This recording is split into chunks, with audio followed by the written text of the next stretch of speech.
isso. A Cissa já está conosco? Está com a gente por aqui. Nossa excelente Cissa Kramer, que ontem teve que socorrer o tio também, que teve a água tomada pela água no bairro São João. Isso. E a notícia que eu tive, Cissa, foi que ele perdeu quase que tudo, não sei se tudo. A situação foi crítica para ele também, né? Como é que você está, minha amiga, antes de mais nada? Muito boa tarde. Oi, Cissa. Boa tarde, Joel. Boa tarde, Ana.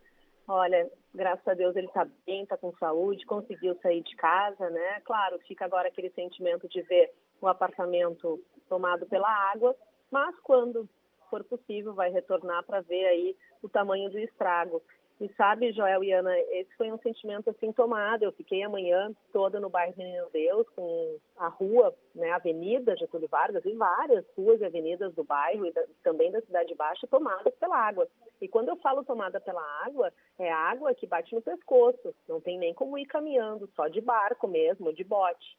E o sentimento das pessoas que chegavam ali para ver se a água tinha baixado, e infelizmente não tinha, era esse. Ah, minha casa, deixei a janela aberta, o meu tapete que eu comprei. As pessoas vão lembrando das coisas que tem dentro de casa e que agora estão submersas, né? Sim. Fora o comércio, ferragens, salão de beleza, né? As pessoas perderam tudo, vão ter uma dificuldade aí também para retomar o ganha-pão, né, Joel e Ana?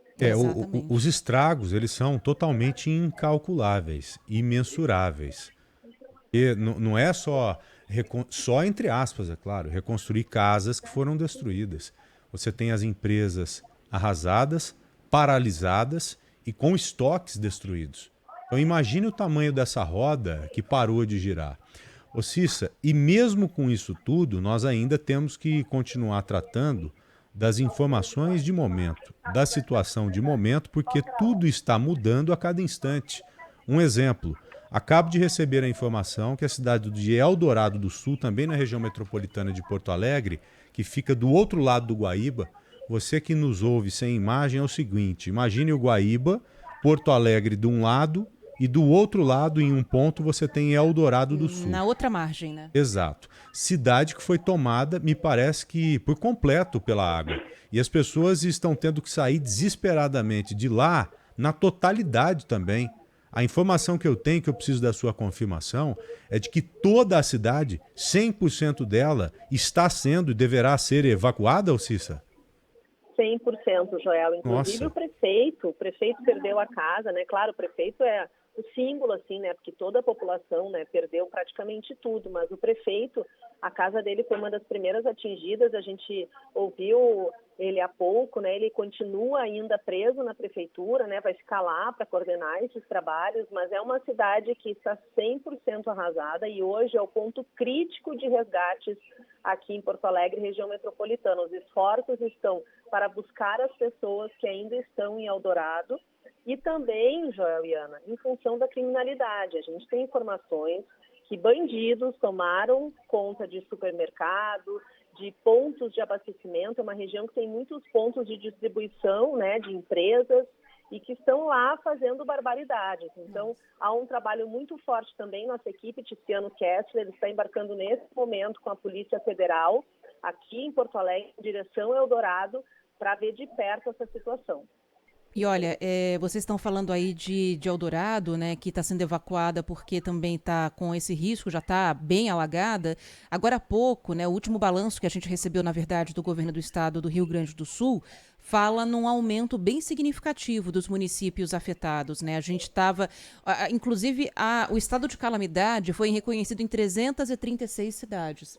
Mas isso vai aumentar também, porque já são 428 municípios afetados. A gente está falando do estado inteiro, do Rio Grande do Sul, agora de verdade, com algum problema causado pelo acúmulo de água. Algumas que estão devastadas, outras que têm... 86%. Isso, do estado inteiro, exatamente.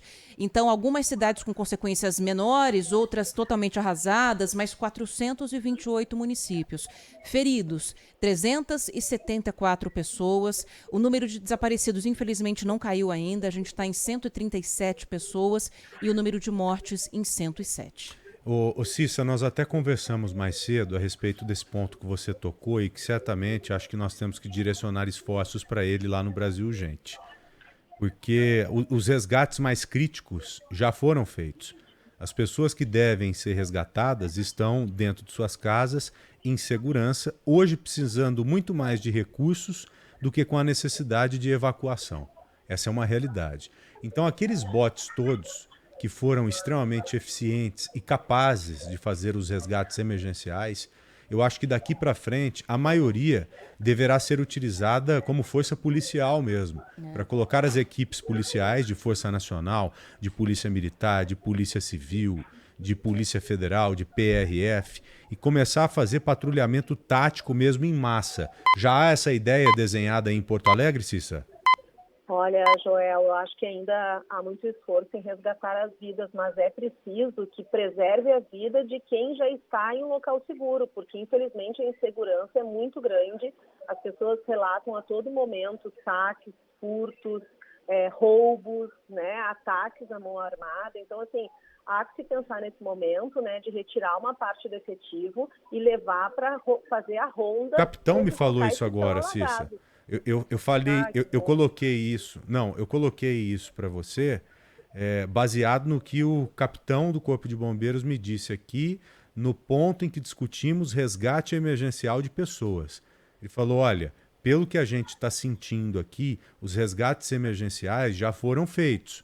E ontem nós percebemos isso. Os resgates que aconteceram eram de pessoas que foram convencidas que estavam dentro de suas casas em áreas elevadas, não em uma situação de risco eminente. Aquelas cenas de resgate em telhado, pessoas que estavam soterradas, esse tipo de coisa, felizmente, não há nesse momento.